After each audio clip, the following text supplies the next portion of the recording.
Okay, let's talk now about the background checks that they will do. They've looked at your character, but they'll also do some other extensive background checking to make sure you're suitable for their organisation.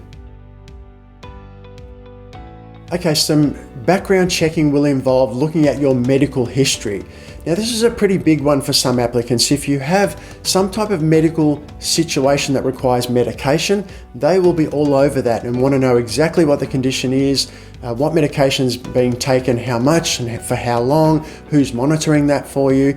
So any kind of medication is something that you need to start preparing yourself for early in terms of gathering information to be able to provide. What we don't want to do is to get to the medical assessment stage of your application, fill out a little booklet and send it back, only to find that they send it back to you asking for another 300 reports from specialists and all sorts of information that they want, in order to be able to make an informed decision about whether you're suitable for the role. It may be that your condition eliminates you from the process and you're not eligible based on your medical history. Okay, we'll talk about how to deal with it, how to preempt that, how to find that out before you get too far into the process. If you've had some sort of injury, they'll want to know about it. Is it likely to come up again and affect you? If you jump over a fence, chasing a bad guy, are you likely to do your knee again? Those sort of things they want to know about. And if you've ever had surgery, you can expect them to ask you 101 questions about the surgery, about the recovery time and the current position in relation to that injury or the reason for that surgery. So the medical part is probably the most comprehensive part that they assess for police applicants. So again, in the action list, the downloadable checklist that you can go through, I'll go into a bit more detail about what you need there, but understand the medical side of things is very thorough and comprehensive for police organisations.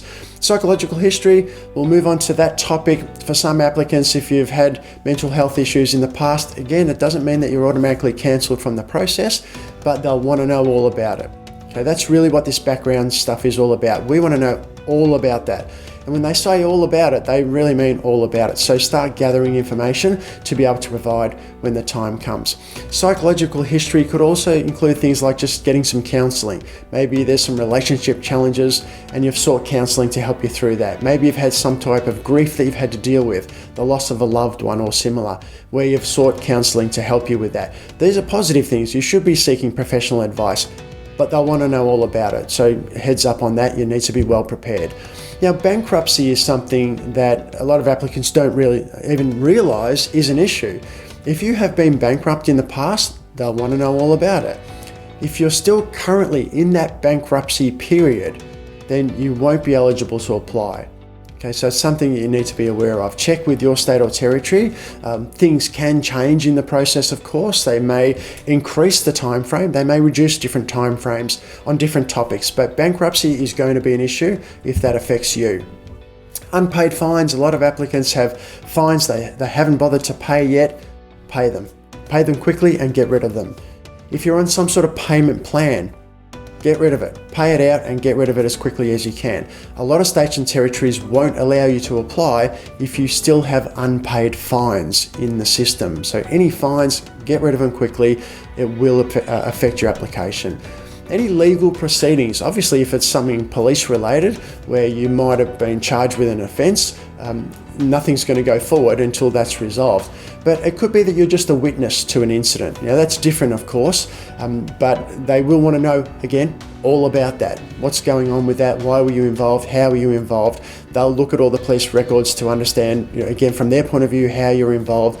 So this is all about, they want to know everything about that. So the point is, gather as much information about these things as you can and have them ready to provide. Now, civil proceedings could also impact on your chances of a successful application. If you're going through a divorce and it's going through the court system, family courts or something like that, if there's a child custody issue or someone's trying to sue you, anything like that will be an issue for the police organisation. So you'll need to provide a lot of information on these topics.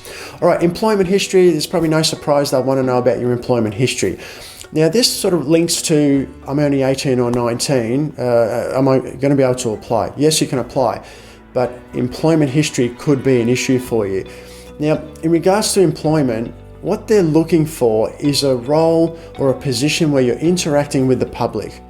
Now, I've had applicants over the last 17 years who have had some very high qualifications.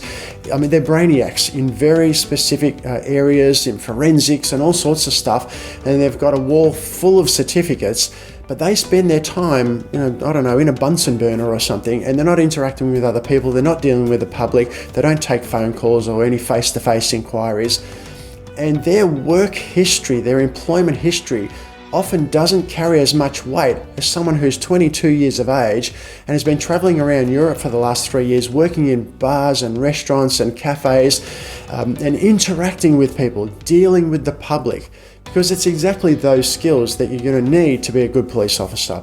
Okay, so your employment history, if it's relevant to that interacting with the public kind of field, then it's a very, very positive thing.